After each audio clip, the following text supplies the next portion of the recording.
Time to celebrate.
Howdy, everybody. Welcome back to Cause Before Symptom and Urban Odyssey.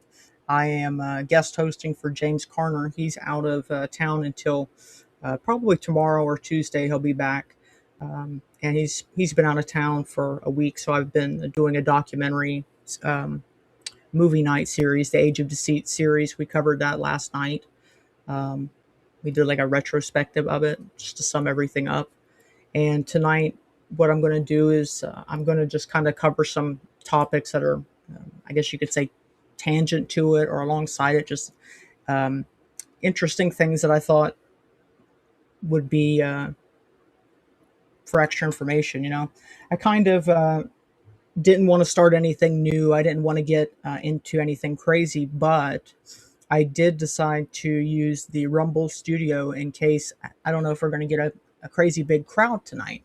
But I was going to see if anybody wanted to do like live calls, because I can send out a link and people can call into the show. And I'm honestly just kind of curious to try it out, see if it works. I haven't ever tried it before, so see if I can do that. I'll send that out.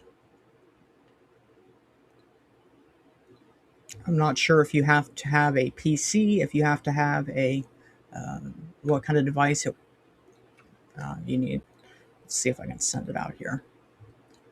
I'll send it out to YouTube.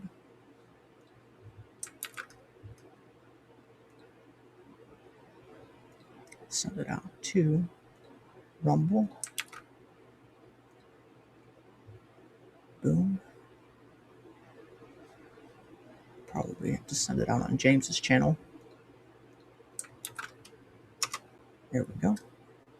Yeah, so if anybody is interested in calling into the show, which is like a first, we've never done this before, feel free to give it a shot. Anything you really want to talk about, preferably whatever we've covered, if you've seen any of the shows that we've done. But what I thought we would start with is talking about the network state. A network state is this concept that is totally reliant on decentralized networks. Obviously, that's this whole idea of we're going to have blockchain and genomics. We're going to have soul tokens. We're going to have what do they call it? Proof of stake. Where pretty much whoever has the most money just gets to control the ledger. It'll be fine. They're probably going to be trustworthy. Let's just kind of adjust my screen one moment. There we go. Yeah, I'm trying something different tonight. Just to see what I can accomplish with this setup. This is Rumble Studio, which is a pretty nice deal. You can do a lot for, you don't have, it's free. It's a free thing you can use. If you have a Rumble account, you can use it. So the network state, this is a collection of different texts actually, but the network state is primarily out of the World Economic Forum. I mean, they've published their documentation on it. You've got the ISO 222 standards, which I think I mentioned the other night. Let's see. Let's bring that back up. So the ISO 222 mandate, the penalty regime. So basically, you have to adopt the new format that has been declared the universal standard. This is the one that's been created by experts, people who have degrees. They've created this standard. And basically, this is how we're going to do transactions now. And they're justifying it by now you don't have to wait for bank processing. Like you don't have to wait 3 days for your paycheck to come in. Which is, everybody who has a brain knows that they didn't have to do it that way. They could have done it faster, easier, instantaneous. They could have done it that way a long time ago. But obviously, they're going to create a new standard. In this standard, surprise, surprise, legacy MT formats allowed for opacity by obsolescence via unstructured data fields. ISO 222 eradicates this. The structured XML format that every transaction carries granular data on the ultimate debtor. So basically, it has to do with knowing where these transactions came from. They want to know 100% where they originated. So the key deadlines here. July 14th of last year, 2025, US Fedwire Big Bang migration. This was completed. 1st of 2026, January 1st, start of the SWIFT penalty fees. Basically, if you don't adopt this standard, you have to pay a penalty fee.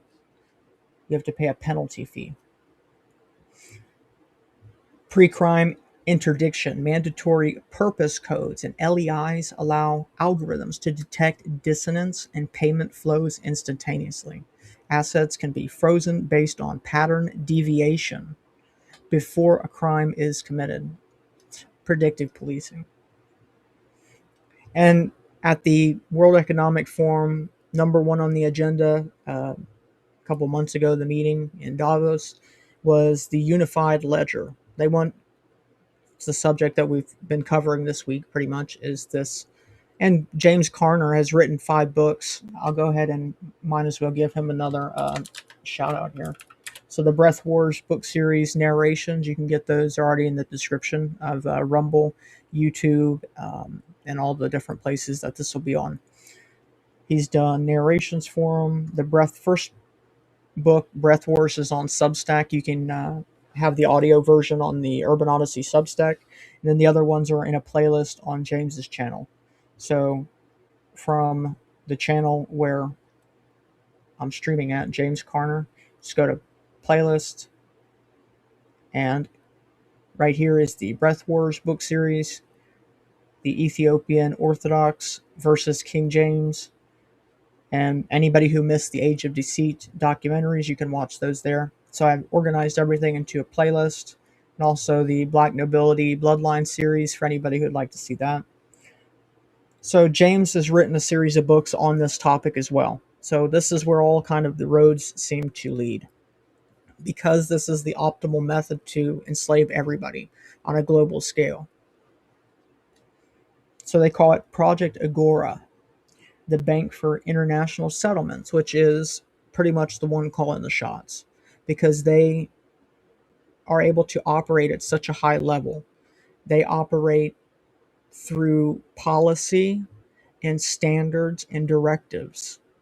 And so they don't necessarily make like threats, but they write the rule book.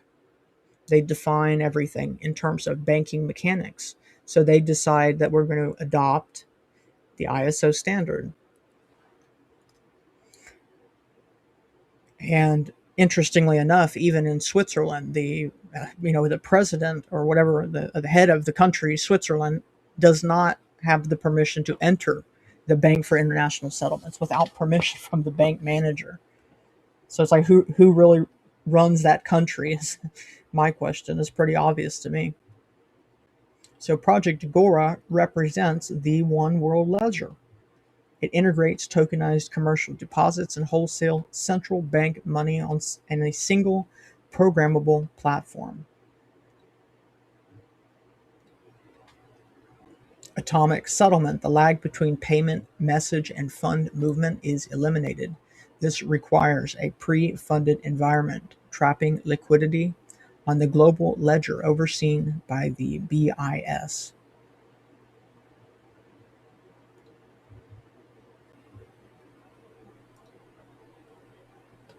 See if I can get this arranged the way that I would like it to.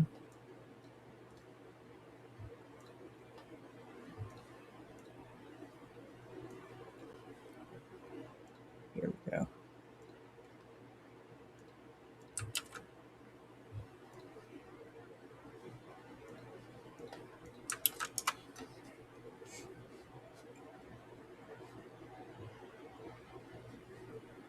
Just making sure nobody new has popped in. Seems like it's a pretty slow night.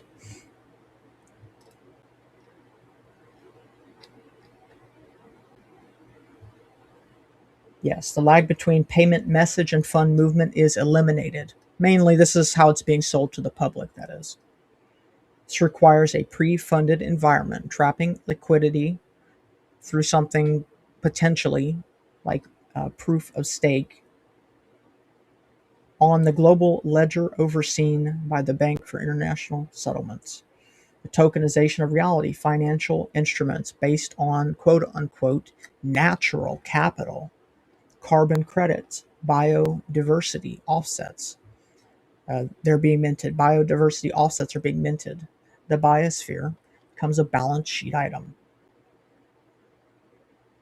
So they target, this is according to McKinsey, which is a consulting company. They do all kinds of consulting, and basically you hire one of these people to do all the hard firing and to come in and chop the company up and sell it.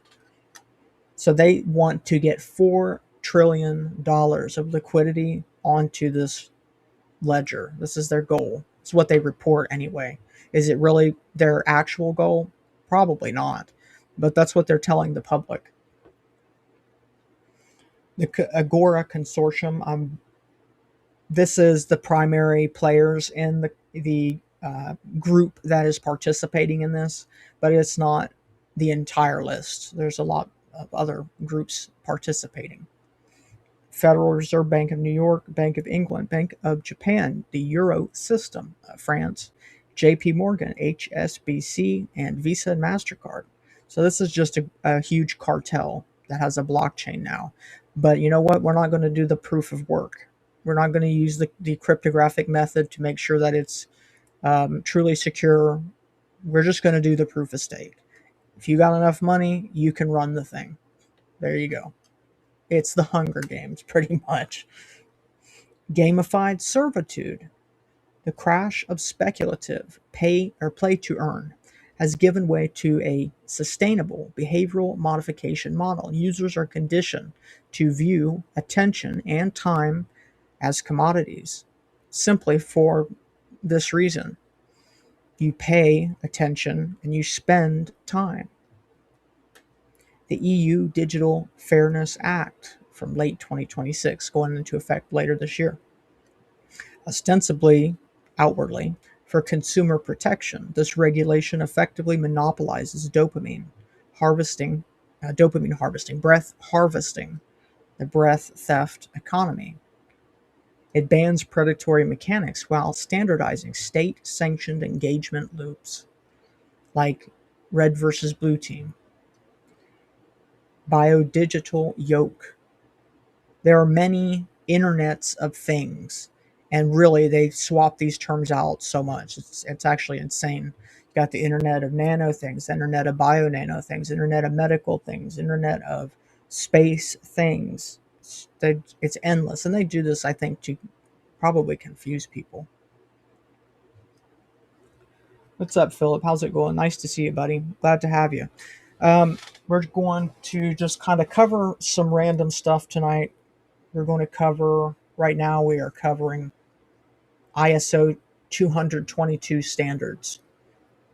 This has to do with a mandated format change. They want to move everything into tokenized asset and put it onto what they call a project Agora, or the Agora ledger. They want to have $4 trillion, according to McKinsey, the consulting group. They want to put or have $4 trillion on this thing. That may or may not be accurate, but that's what they tell us. They've got all the major players, and I'm not sure if you saw the interview that James and I did about the Kalashi and CNN partnership to integrate betting odds into pretty much everything. And so these are all kind of, the paths are meeting in the middle, you know. So the EU Digital Fairness Act going into effect later this year. It bans predatory mechanics, quote unquote. The people who are defining predatory mechanics, you know, the people who will decide which mechanics are predatory, that is the same people putting people in jail for hate speech. But meanwhile, you can go on to like X and you can see like really like horrific things. It's like children like in the broad daylight, and like some migrant comes up, and it's like, this is, people are just seeing this, and it's almost to the point now where it's like, man, it's just every day. It's like, oh, okay, this burned down today. The sinkhole opened up over here yesterday. They dropped a bomb over there in Lebanon and wherever, you know. It's just so, you can't even keep track of it all. But it's meant to just like fry your mind for the most part. But again, that's probably not predatory, according to the EU. Well, as a matter of fact, I will play a clip now that will tell you everything, because they'll tell you themselves. They don't even hide it anymore. Let's see. I've got it here.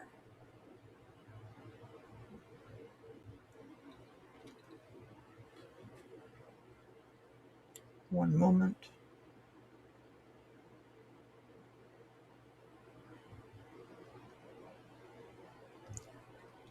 I've got 100 different folders here.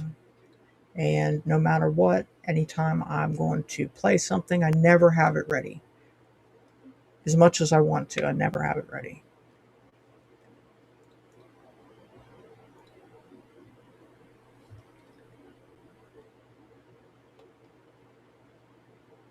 Let's see if I can find it. Yeah, here it is.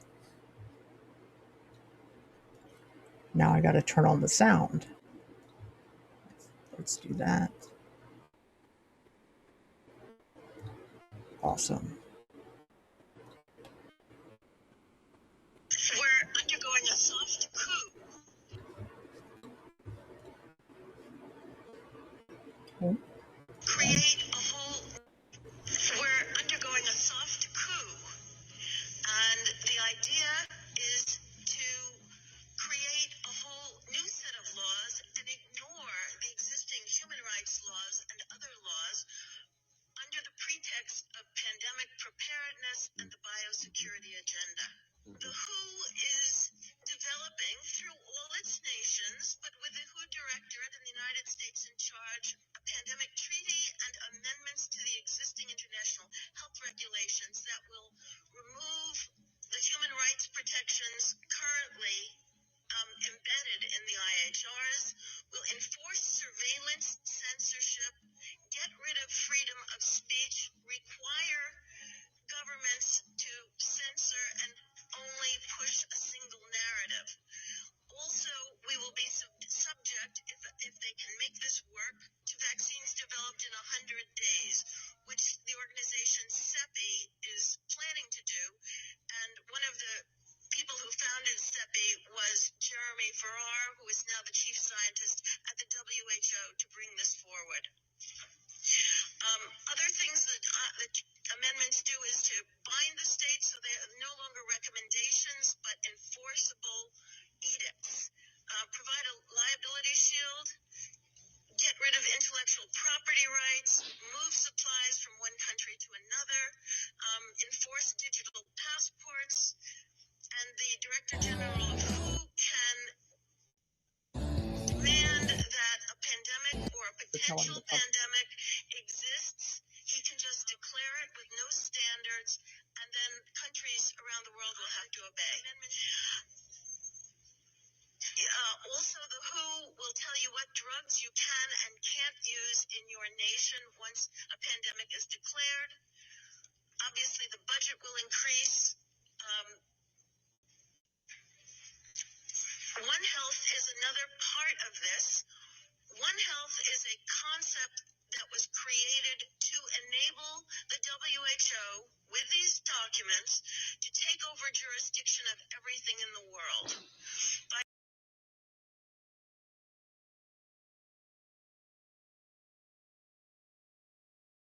Everything in the world. That's interesting, isn't it? They just, like, they don't even need to hide it anymore, pretty much. So this link at the top of the frame, I'm trying out the new feature to see if I can take calls, like call-ins. You just click the link; it's in the live chat, pretty much on both the Rumble channels and YouTube. I think. Let me see if I can send it out on X. I mean, half the time I don't get many views on X because people like James and I are super shadow banned. It's insane. Absolutely insane.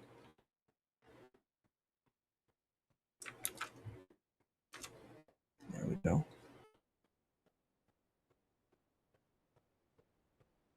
But yeah, all you got to do is hit the link and we can try this feature out.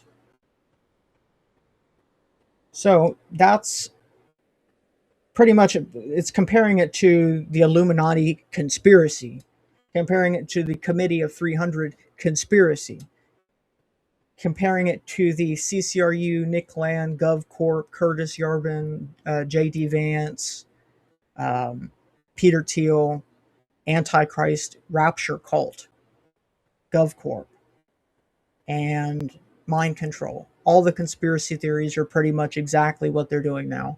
They probably just rename them slightly. They use an acronym to make it sound scientific. And these words are very big, which means that 90% of the public will not be able to understand these. So they hide in plain sight that way almost.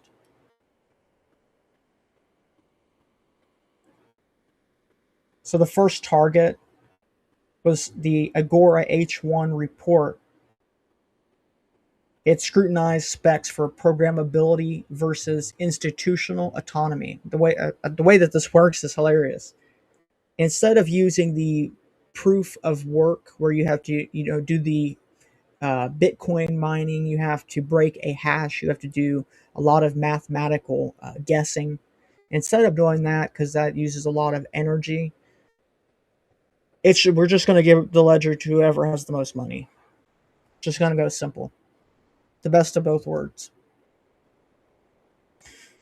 Target 2, Fedwire stability. Monitor post-migration friction and exclusion metrics. Target 3, the EU Fairness Act. Observe if the regulation consolidates market power to state actors, which means if it does, then they're just going to keep it going, because that's the goal. That's why if you listen to anything coming out of Washington, D.C. right now, everything's going perfectly to plan. And so, maybe if their plan is to get rid of the old system so they can make the new system, if that's the plan, well, it is kind of going well, so they're not lying to you. And then the November 2026 deadline is when this penalty regime ends. The end of this year in November. So this is going down very soon. Perhaps this is a major motivating factor for a lot of the chaos this year. It's been a very chaotic year. Okay, so back to the network state. These are, let's see, I have the author, I think, up here. Just the collected information on DAOs. Decentralized Autonomous Organizations, DAOs. So DAOs are being positioned as a new decentralized model for internet coordination and value creation. Remember, creating pretty much something out of nothing. Let's see. Internet coordination, value creation that challenges existing economic and political systems. So what that means is replaces existing systems. One source explains the mechanics of DAOs, including their use of blockchain smart contracts, collective decision making, and diverse real-world applications such as crowdfunding, such as the Gitcoin grant, finance, the bankless DAO index, Coup, MakerDAO, and social impact, Vita DAO, Pando DAO. Simultaneously, the other source introduces the concept of the network state. So these are hand in hand. A peaceful, reproducible process for an online community based on a moral innovation to become a recognized physical state with a virtual capital, contrasting it with the perceived failures and decentralization of legacy nation states and traditional forms of governance. Both sources, the network state and then the sources on DAOs, discuss the need for new organizational structures to manage power, risk, and community. This is called synarchy. We covered synarchy in a previous stream. Synarchy is the antonym, meaning the opposite of anarchy.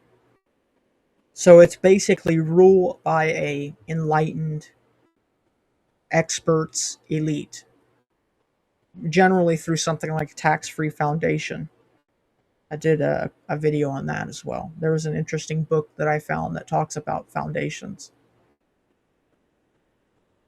And so they say that it's going to make things better, and I don't really see how it's going to make things better by having intelligent soul tokens that you're saying are body, soul, and mind that are paired to genetic data, people's genetic data that are now being hacked, scraped, and stockpiled so that it can be decrypted and weaponized against people. That doesn't sound like it's going to make the world better to me. It really doesn't. Maybe somebody else can call in and tell me if they think it'll make the world better.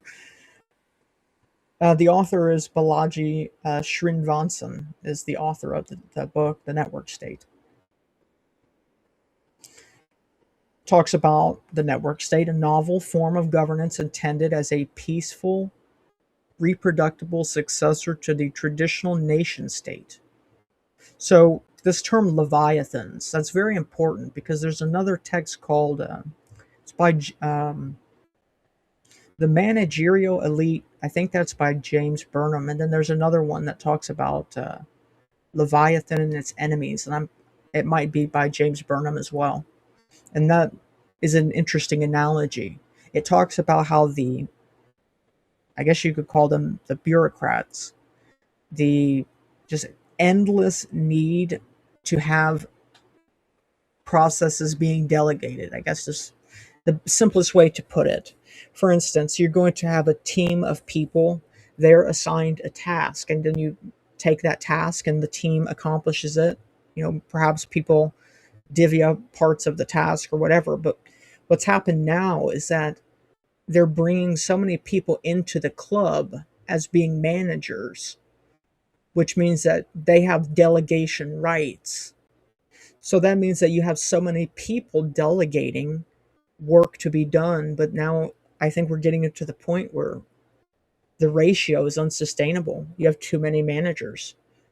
And that's why you go on to a job listing like Indeed or something like that. You just see horror stories. It's insane. It's insane. It's laughable. It's almost like they're just posting so that the listing can be counted as a job posting. It doesn't look like anybody's hiring anybody right now, but they're trying to give the impression, and they're trying to, what I heard was they can post a job listing, they can make the requirements like crazy, just like requirements that don't make any sense, that are almost impossible for people to fulfill. And then they can go to the government and they can say, no client or no people to hire fit all of these requirements. And so we need to import them with an H-1B visa. And so I always used to tell people, do you really think that after they ended the institution of slavery in the United States, do you think the slave owners decided to go get a job? Do you think they decided that, guess it's time to go get a job? So that's really been their, what do you think they've been doing in the time since slavery ended? They've been trying to get us back into slavery through a ledger system, probably.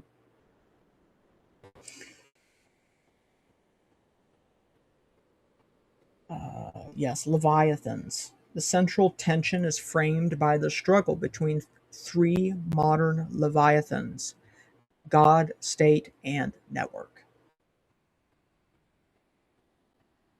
With the network enabled by the internet and cryptocurrency rising as a powerful, decentralizing force capable of challenging centralized authority. For proof of stake, again, the text emphasizes that the old political structures are failing, leading to a potential future extreme, like the American anarchy and Chinese control. Oh boy.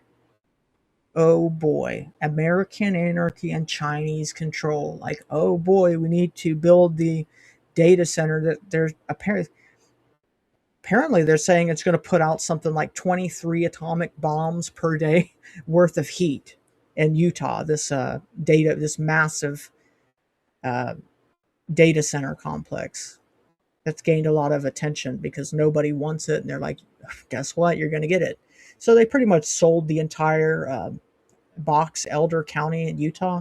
They just sold the like big beautiful part of the state. They just sold it for a data center. And we need to have 23 atomic bomb per day energy output at a data center to prevent Chinese control, right? Which necessitates the formation of a re-centralized center of alternative societies.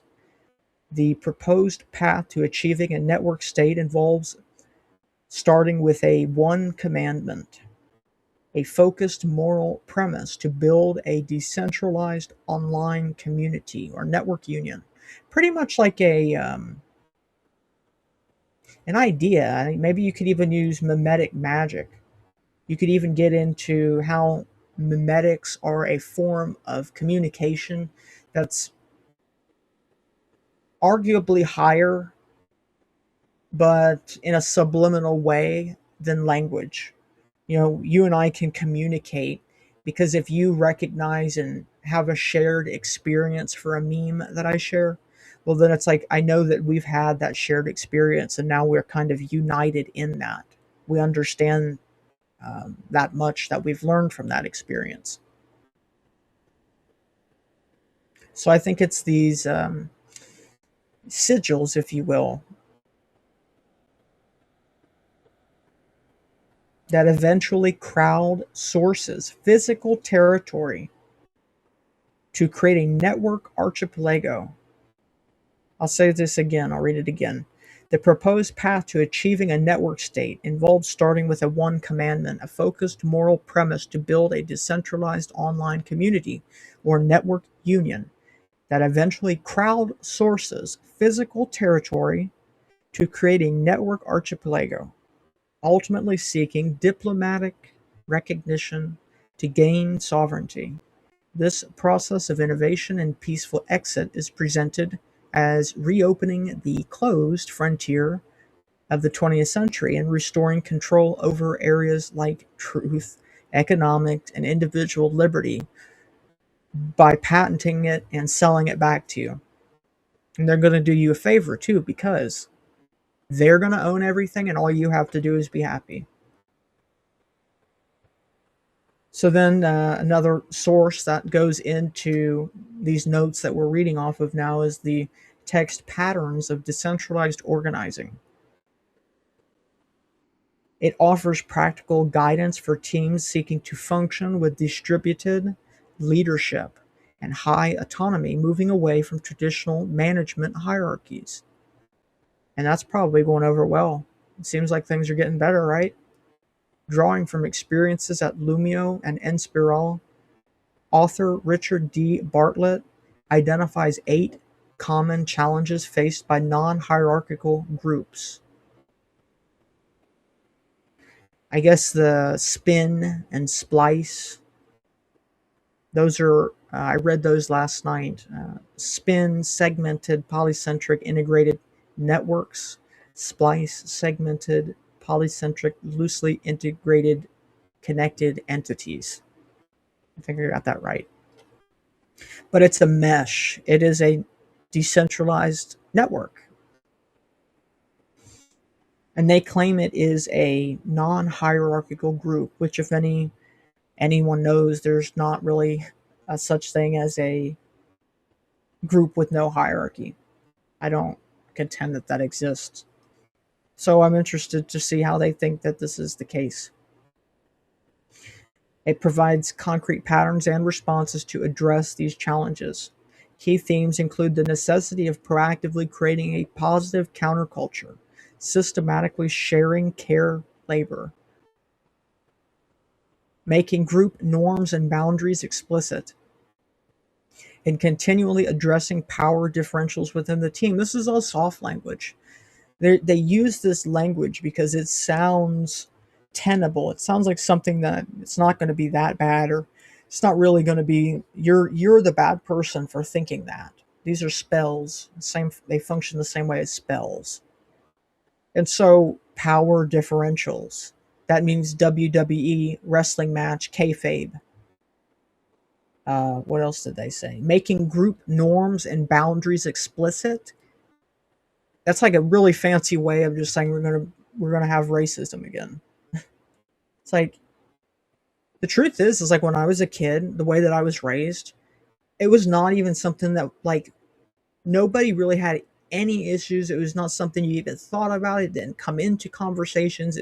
And then all of a sudden, when I was about 10, 16, 18, it just all of a sudden it climbs back into the dialect of society. And it's wild because they're sitting here making a paper, writing books about the future, the great future. They're going to say they're just going to bring it back. They're going to bring it back, making it explicit. making it so that you literally can't even play a video game anymore and it's not right in your face. The patterns also emphasize the importance of making decisions asynchronously and establishing an agreed upon rhythm and process, such as retrospectives, to ensure continuous improvement and adaptation. That's what I do. I mean, retrospectives means to look back on, to recap.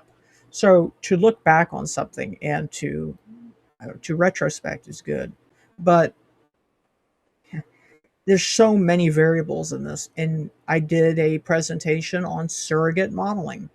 Pretty much, instead of modeling physics the old-fashioned way, where you have to solve partial differential equations, and it's very computing intensive process, like, again, the proof of work concept in Bitcoin. Very intensive on computers, so we're not going to do that. We're just going to build a simulation. It's going to simulate us solving the equations. And we're just going to base everything off of that. And so it's like, are they basing it off of information that's got surrogate layers and layers of different models? So maybe they cited something, and that citation is based all the way on a surrogate model or a digital twin model. They have different words for it. That's one thing I find continuously, is that there's the same concept that's got many different ways to say the same thing. So, who knows?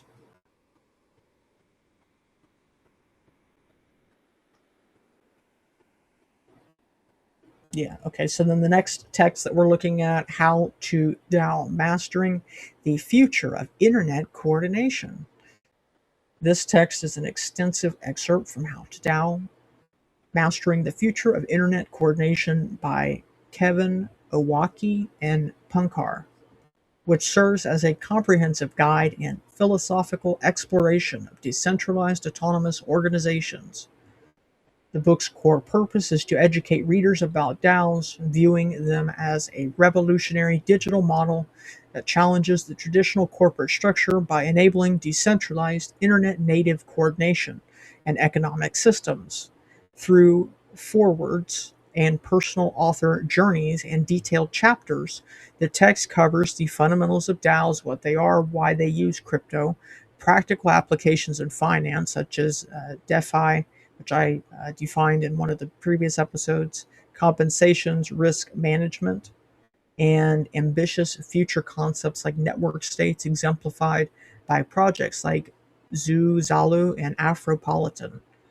Ultimately, the authors aim to provide a no-hype resource as a starter kit for individuals to understand and thrive in this new frontier of digital organization, highlighting the potential for greater fairness, transparency, and global collaboration.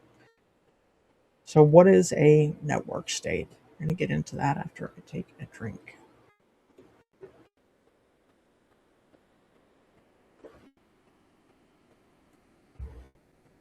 It's true. They're enforcing a terraform planet suitable for machines but incompatible and uninhabitable for God's biological life.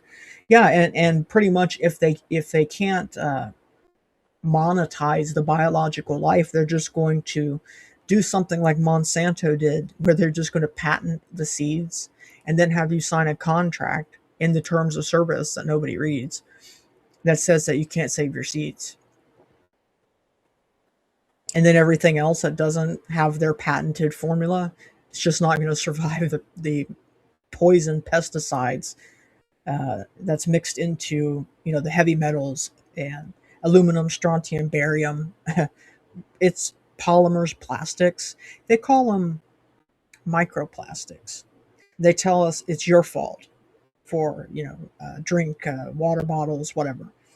But in reality, they make smart dust, MEMS and NEMS, micro electromechanical devices, or mechanical systems. NEMS, nano-sized. Smart dust project at UC Berkeley was completed in 2001. It was a sensor within 1 cubic millimeter. That was 2001. So these things are much older than any of us really could have ever thought. I uploaded a video on Substack the other day from like the 80s CNN report on electromagnetic weapons. So this stuff's been around for a while. Absolutely, that will eliminate it. So what's a network state? The internet has reshaped our world, enabling us to launch global companies from our laptops, create digital currencies like Bitcoin, and form vibrant communities with people we've never met. Yet, as our digital lives accelerate, our political structures remain tethered to the past, struggling to keep pace with technological change and failing to meet the needs of a globalized citizenry. This raises a profound question. If the internet allows us to build new companies and currencies, can we use it to build new countries? So they're trying to apply this to countries, where you can just own the ledger for the country of your choice if you can buy it. Let's see. The concept of a network state, articulated in a key treatise by technologist and political theorist Balaji Srinivasan, The Network State, the name of the book, offers a bold answer. It presents a blueprint for peacefully and voluntarily creating new societies, starting online and materializing in the physical world. So again, very simple process. They start the network online. They crowdsource enough money to get a physical footing, and then from there, they're in. And then they basically lobby the government. It's the last stage.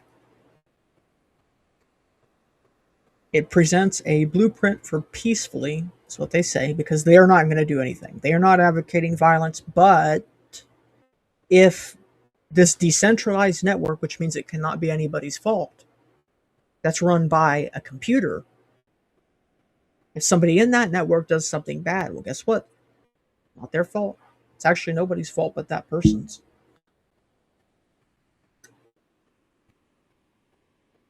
And voluntarily creating new societies, starting online and materializing in the physical world as a direct response to the limitations of the legacy nation state.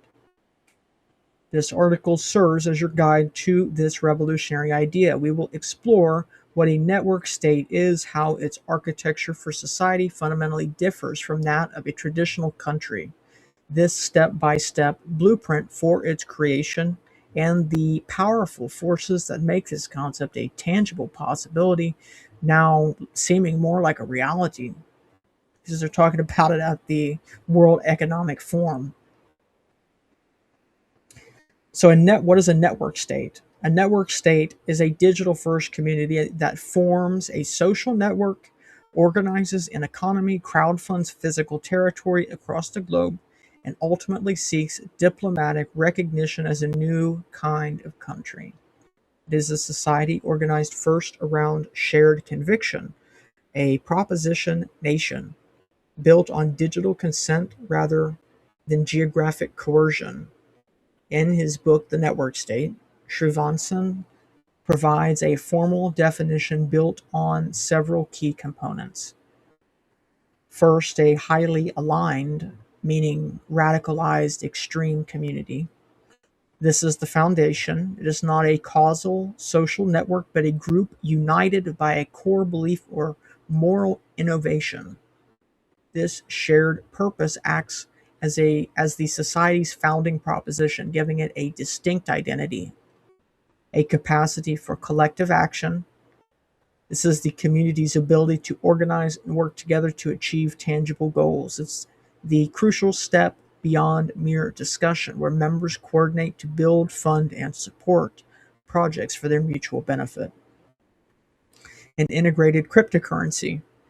A network state has its own internal economy powered by a digital currency. So why is Trump doing cryptocurrency? Maybe that's why.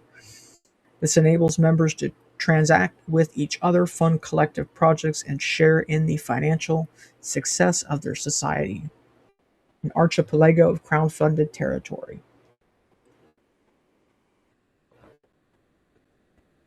Unlike a traditional country with a single continuous landmass, a network state owns a collection of physical properties spread all around the world in clusters rather than concentrated in one place. These apartments, co-working spaces, and community centers form a physical network connected by the internet. Path to diplomatic recognition. The ultimate ambition is to grow the population, internal economy, and physical footprint to a scale where the network state can be recognized by existing governments as a sovereign peer on the world stage. This model doesn't just contrast with the nation state, it posits a fundamentally new architecture for society, an air-based system. Old world versus new world, how a network state differs from a nation state. The network state represents a fundamental rethinking of geography, citizenship, and sovereignty. It proposes dividing the world by network rather than landmass. The table below highlights the differences. So the features here on the left, nation state here in the middle, network state here on the right. So in terms of the foundation, obviously a traditional nation state is land first. The state's built on actual land. Network states are online first, with a community that later acquires physical land. Geography, physically centralized with contiguous borders. Network states are geographically decentralized. That's mesh. Let's see if I can find.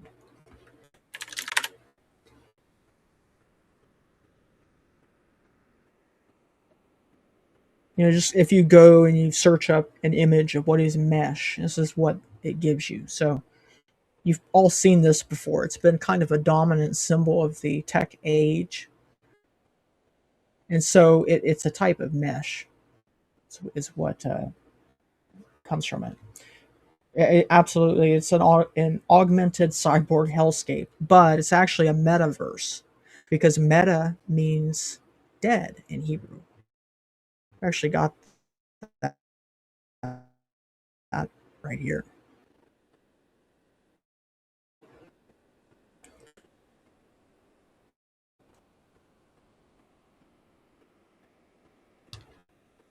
Yeah, meta is a Hebrew word that means dead. And man, I'm telling you, it's like everything that I've found while researching cybernetics and photonics and quantum physics. It's like they just keep slapping the prefix meta on everything. They're going to have meta photonics, meta atoms, meta cognition, meta programming. It's crazy. So this is the same idea as the Cesta QV Act, how everybody was lost and dead, missing at sea. And so this is the same idea, but it's now the air-based system, cryptocurrency, blockchain, web, net. So, yes, you're absolutely right. Prison wardens based on asset monopoly. Yep, you got it. Absolutely.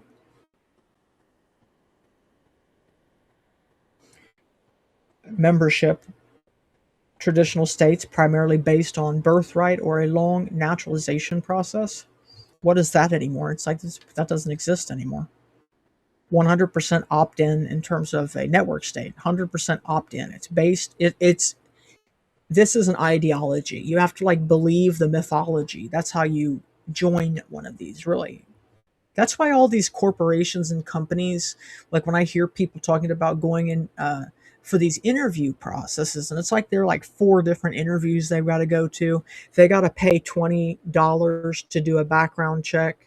They have to do a take-home project for the interview.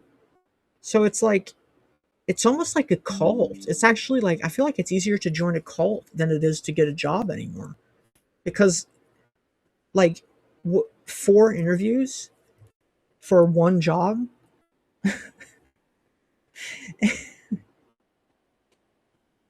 Because and then you start to think, it's like, are there any humans making these decisions? And the answer is no. It's like, this is a hive mind. It's a group think. I got that image too. Glad I got that ready to go.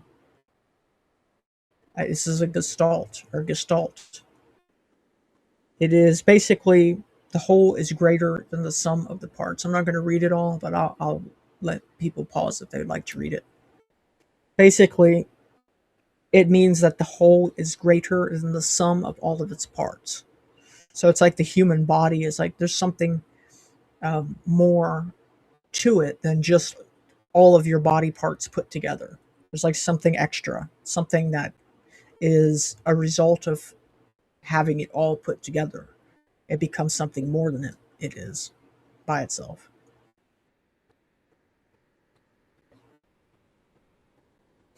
And the sovereignty. Regular states, money, military, police, monopolies, network states, cryptography. Now it's proof of stake, digital foundations, goal of gaining diplomatic recognition. The most revolutionary difference lies in membership. A traditional nation state operates as a 51% democracy, where a slim majority can impose its will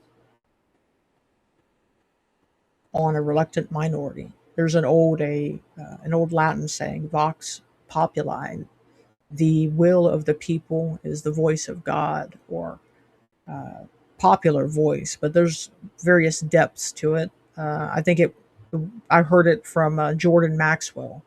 He had said that in an interview, and he had drew that conclusion from the Latin "vox populi," meaning, the French Revolution. If you get all the people to storm the palace and chop the king's head off, well, I mean, nothing can stop that.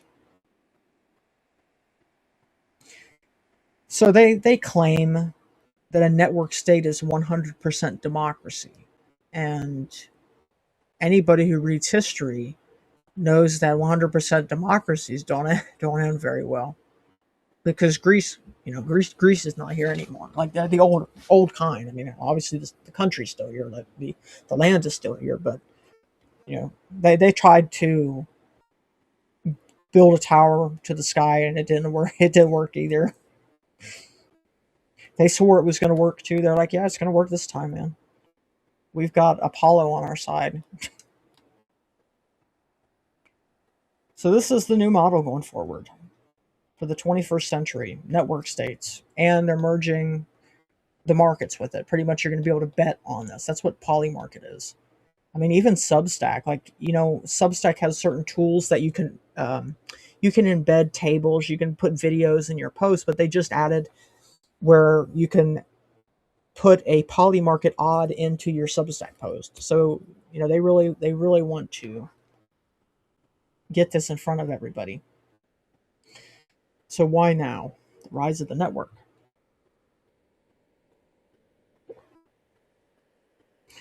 For centuries, the primary organizing forces in human society have evolved.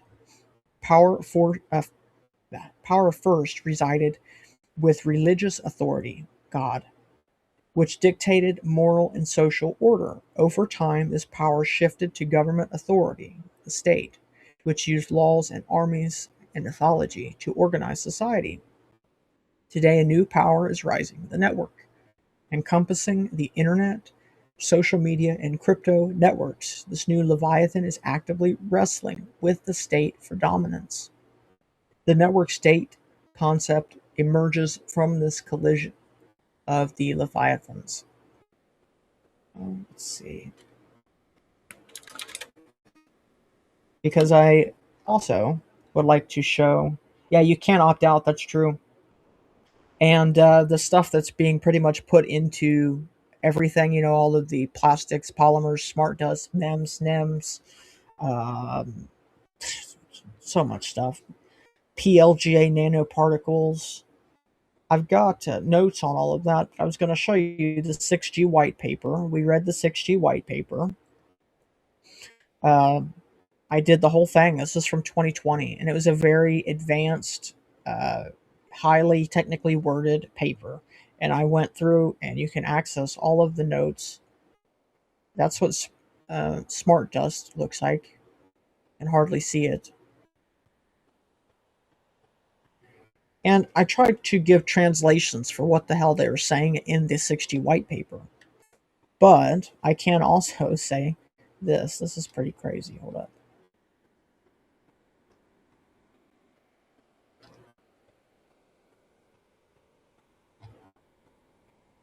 Yeah, this was a feat. I'm kind of proud that I actually made it through the whole paper because these things are so.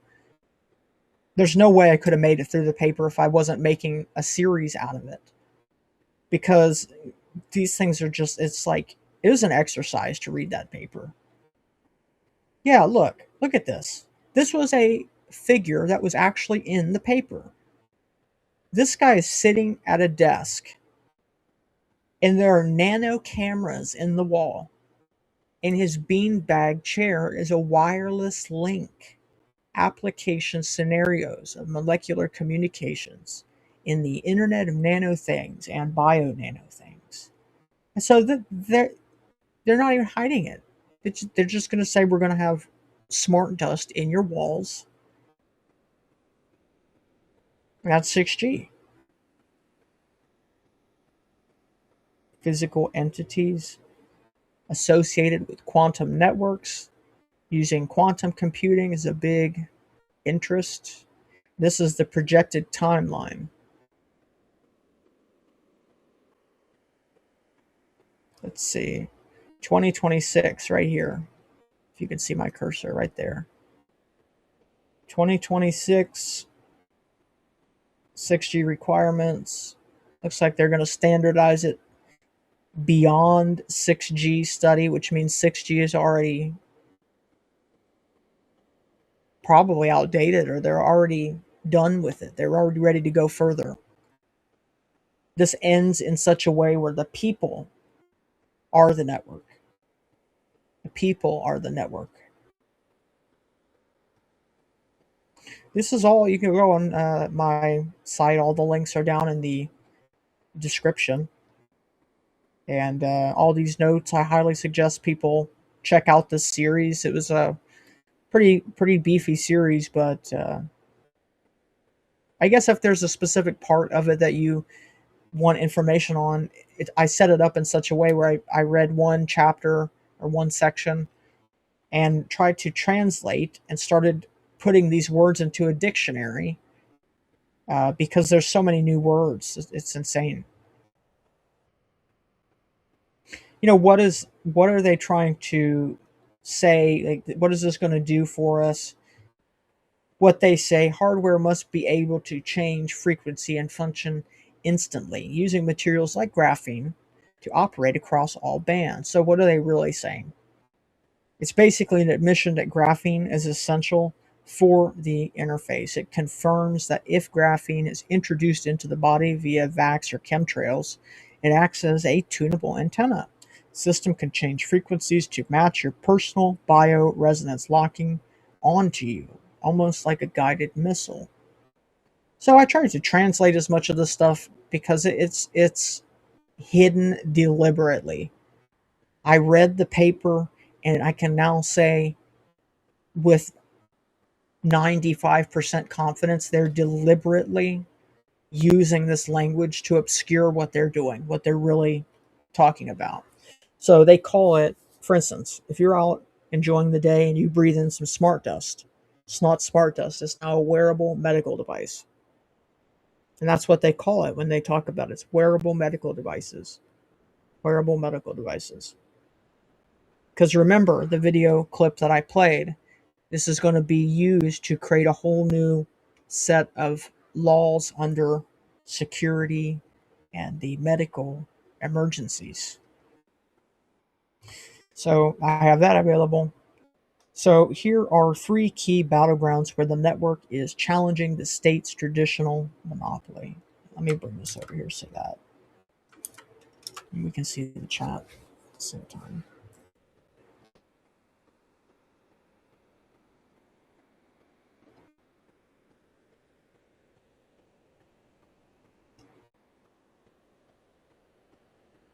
Here we go.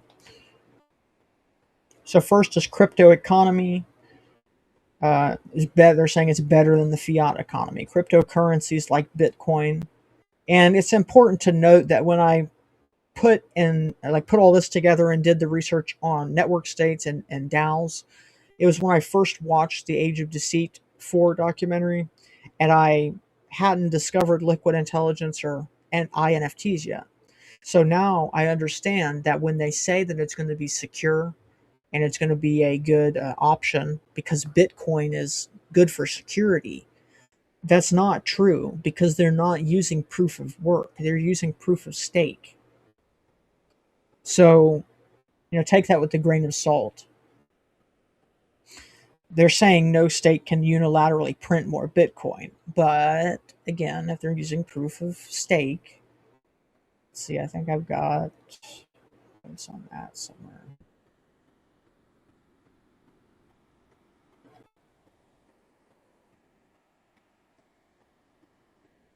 Yeah, proof of stake. The mechanism is brutally simple. Proof of stake, on the other hand, selects validators based on the number of tokens that they hold and are willing to stake as collateral. Your right to validate transactions, write history to the ledger, and govern the network is entirely dependent on your wealth. In the proof of stake framework, when you stake a POS asset, you're directly contributing to the security of the network. In exchange, you are rewarded with the network's native token, the ability to write on the network. So they claim that they can't print more Bitcoin, and seizing it without the owner's private keys is nearly impossible.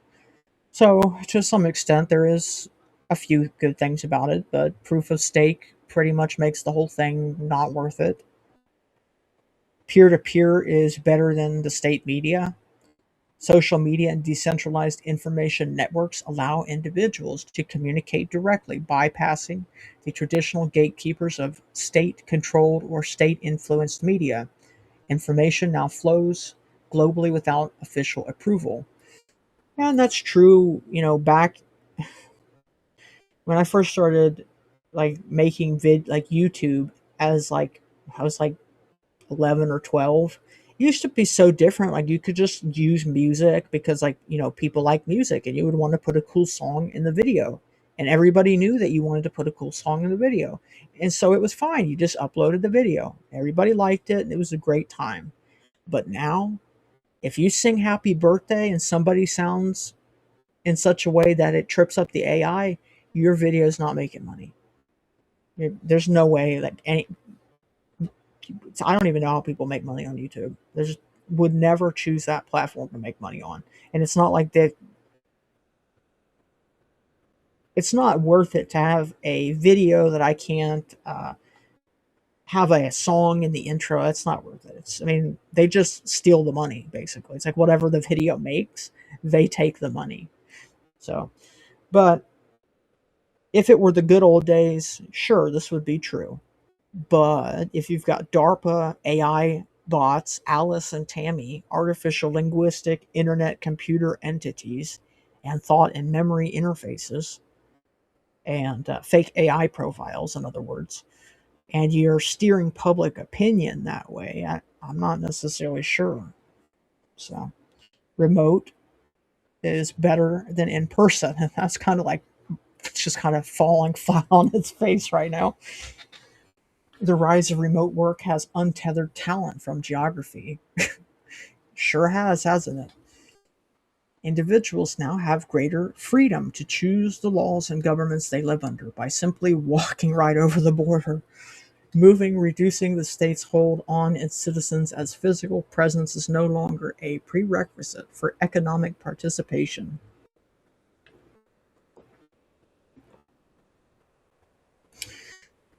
This new reality, where the network rivals the state, creates the conditions for building new societies from the cloud down to the ground.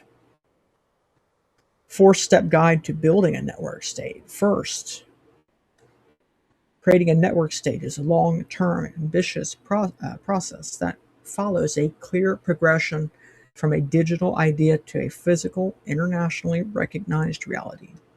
First, found a startup society. It all begins with a single powerful idea, a moral innovation that defines the society's purpose. In other words, give somebody purpose and then use that to form a cult. It's exactly what they're doing. This founding principle attracts an initial group of people who are passionate about building an online community around that shared value. 2, organize a network union. The online community then organizes itself into a network union, a group capable of collective action. This union works to advance the interests of its members, building the organizational muscle necessary for coordinating projects, raising funds, and providing mutual support. Step 3, build a network archipelago. Once organized, the network union begins to crowdfund and acquire physical real estate around the world. These properties, homes, offices, and community centers create a distributed physical presence, a network archipelago, where members can live, work, and connect in person. So you see these, you remember like the Minnesota fraud rings that gained all the popularity? I think maybe this is what's really going on. I think this is what's going on. I think the money, why were all of these businesses obviously fake businesses? A lot of people probably thought they were like shell companies. And I mean, I guess that is technically true, but it's probably this process. They're probably crowdfunding those places and then setting up a network there. And then, this is the best part, you can pay the people, get the money to your assets through donations. That's why we don't get any donations. It's because the people who do get donations, I'm not necessarily saying like it's all suspicious, but it's like, I don't know, it's really foreign to me. It's foreign to me to get up and like on a stream and like panhandle. It's not panhandling, but it's like you have to indicate, give me money. And it's like, I feel like that's weird. That's awkward. I don't like that. Yeah, step 4, seek diplomatic recognition. As the network state's population grows, its internal economy develops, and its real estate footprint expands. It reaches a critical mass. The final step is to leverage this scale to petition existing governments for diplomatic recognition, with the ultimate goal of being accepted as a sovereign state. Or let's put it this way. In the case of like Minnesota, you just put your people in office and like bribe the governor of the state, and then they give him a award from the Satanic Temple to Tim Walz. Thank you for helping spread Satanism in the state capital. And it literally says this: Satan has a special place for you. So, wonder who the network is owned by. So this 4-step blueprint is only feasible because the network now provides the tools, from global communication to sovereign money, to bypass the state's traditional monopoly and societal organization. From theory to reality, glimpses of the future, although no full network state has yet achieved sovereign recognition. Maybe it depends on how you define that. Several ambitious projects are pioneering different facets of this concept, demonstrating a powerful desire to build new kinds of communities and cities. Zuzalu, the pop-up city. Zuzalu was a temporary 2-month pop-up city that gathered several hundred crypto enthusiasts in Montenegro. The experiment felt more like a summer camp where attendees lived and collaborated together to explore what a city built on their shared values could look like. At Zuzalu, status was not associated with who was the best partier, but with who was the best, or who was the being kind and curious. Who was being kind and curious, and who and doing innovative stuff for the world. I don't know why that took me so much effort to read that. Providing a real-world test case for a highly aligned, purpose-driven community. Praxis, the permanent city-state. Praxis aims to build a brand new permanent autonomous city from scratch on the Mediterranean coast. Its community is planning the entire city in the cloud. They're going to call it a cognitive city. So people should look into a cognitive city where they're going to have nano cameras on everybody's walls. It's going to be in the paint, basically. They can put these little programmable meta surfaces in paint or whatever. They can put it on the roads. Maybe they need special street lamps that are purple to make it work. But yeah, and they're going to track everything that we do, and you can only use your car this much, and you can only go out on these days.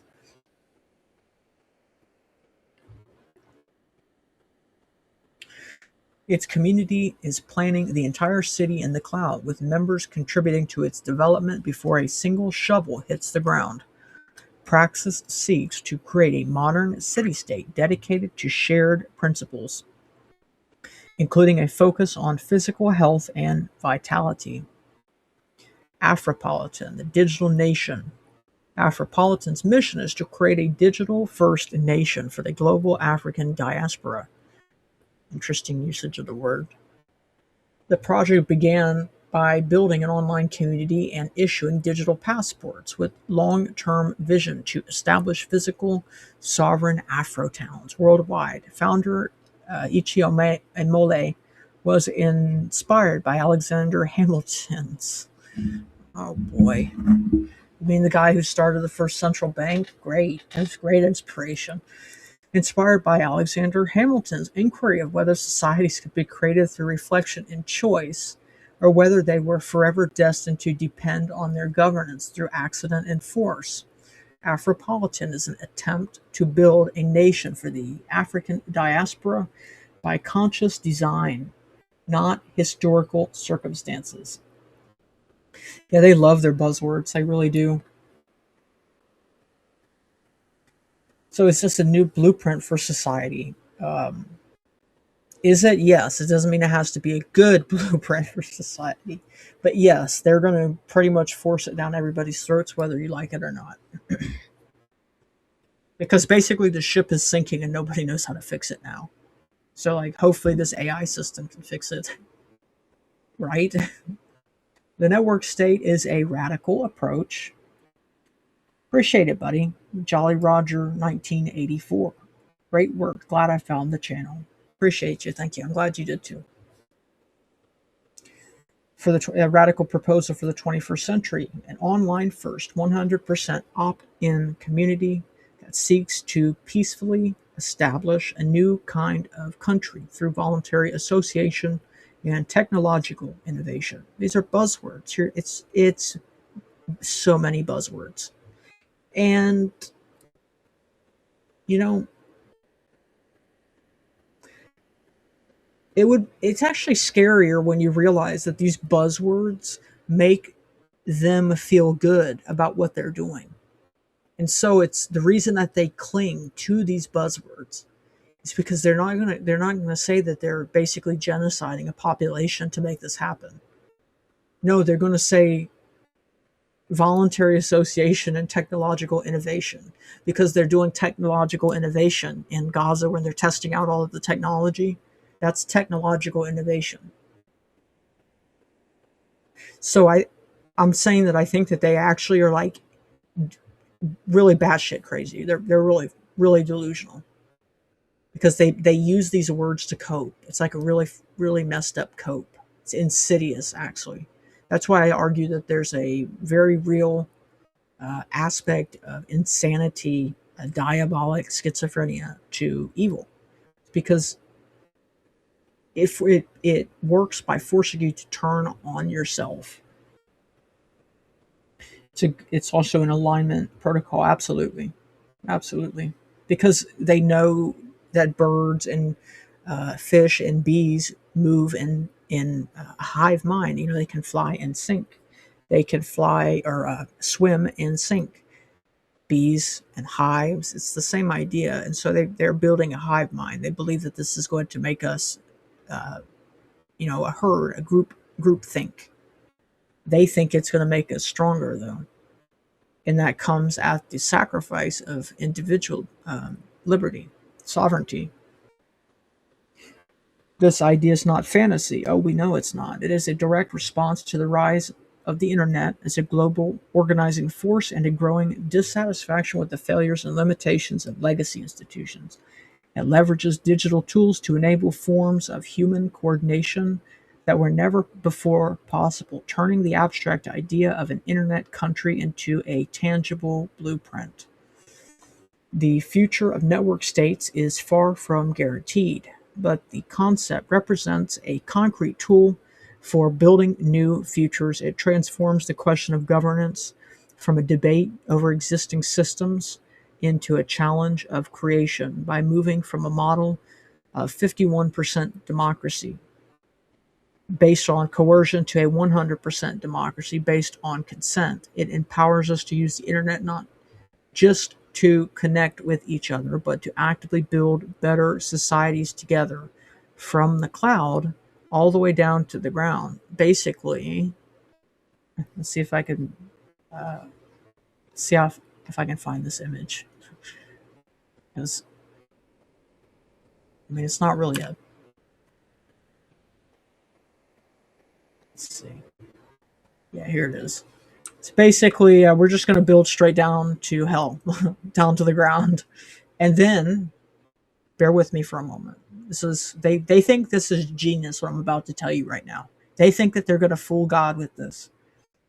What if we just build straight down to hell, but then we invert everything? We're just going to make everything opposite. We're going to make men into women. We're going to make good into bad. We're going to make fun into horror and dread and fear. We're going to invert everything. And so we build straight down, invert everything, and then we're up in the sky. That's pretty much the same logic as it's technological innovation in Gaza and not genocide. They're crazy people. They really are crazy people. So their plan is to build this AI system so that it can fix the world's problems, because nobody here can do it. Nobody knows how to fix the problems. And so they're going to build the machine, and hopefully it's going to fix the problems. So if you see Space Odyssey, that's what the Star Child at the end is. It's based on that Eastern philosophy that is, we watched a little interview clip yesterday. The early founders of the internet were a lot of Eastern philosophy. Was popular in the early days of the internet. So this entity that they're referred to is Maitreya, which is a term out of Buddhism, but then it got hijacked by the Theosophists and that type of clique, the mysteries cults and Crowleyites and those people. And so you have a merging of all of the old mystery doctrines because they got uploaded to the internet, because people started sharing ancient text online. That's basically what everything I've presented to people is basically just from the ancient texts and stuff we've all found. James and I have found online. We've been analyzing them, trying to find data in all of them and find patterns in the data. And it turns out we came to fundamentally energy harvesting. And James identified it as breath harvesting. Now, the internet knows it as loosh harvesting, but I think that's a fake out term. Yeah, and so why do you think Trump needs the ballroom? It's because they need a place to put the machine.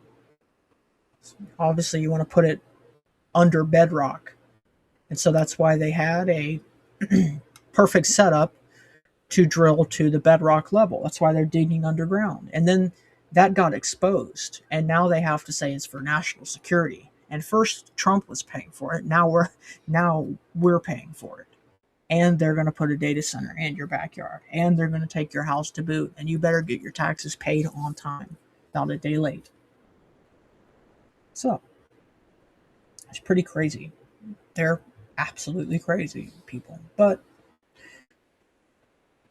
we're at a stage where I think the only real division that matters, doesn't matter red or blue, Democrat, Republican, race, all that stuff, that's not what matters anymore. It's the people who can handle the truth, and the people who have they are rebelling against truth. That's fundamentally what the world revolution is about. The world revolution is a very old concept, goes all the way back to the French Revolution.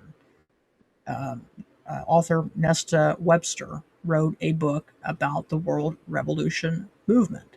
It is basically here we go. Men who refuse to give God credit for their superior intelligence invariably become Satanists, and as such serve the global Luciferian conspiracy. That's to say that people who are so full of themselves that they can't possibly have been,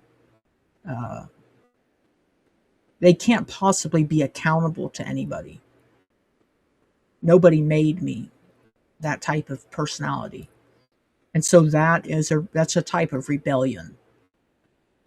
But now you see people who they have to use the buzzwords, and if you don't use the buzzwords, if you don't play pretend the way they want you to, they are doing like just in this mob mentality, like cancel culture and stuff like that. It is, you're going to play my pretend reality. I'm not interested in the truth. They declare war on the truth. The truth actually will then start to sting them, like it will trigger them. They'll get angry when they hear it. They don't want you to talk about the truth. And that's what the revolution actually is. It's a world revolt against truth. So, I mean, let's see if we could sum that up. I got an image for that too.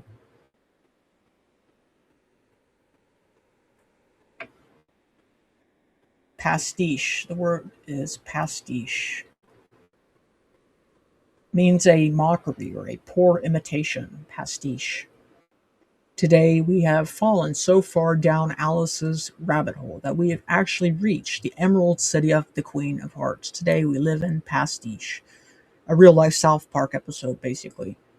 While most modern bimbos and numbnuts don't realize it, we have actually reached the final stages of Pastiche, from which nothing but a dangerous dose of reality can free us now. So, the truth is, I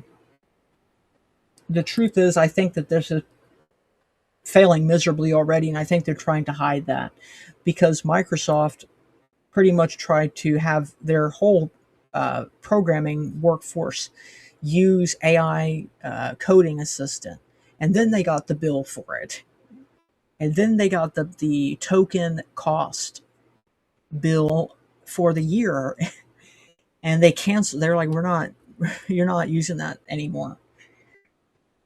People are not having it. This is really starting to expose the disconnect between the elite and the average people. And it's that the elite can't understand why we don't, why is it that we're not swallowing the AI pill? Why is it that you won't have the 23 atomic bomb energy output per day data center just to prevent China from having it? It's like, if you are not in support of that 23 atomic bomb per day energy output at the Utah data center, then you're actually an extremist. if you don't want to save the planet from 23 atomic bombs per day output. Pastiche. That's where we're at. Pastiche.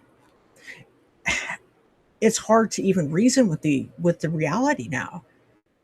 So the people who can handle the truth have to have to make light out of it with a little bit of laughter, honestly, because I think there's an old adage that says laughter is the best medicine, and I think there's a lot of truth to that.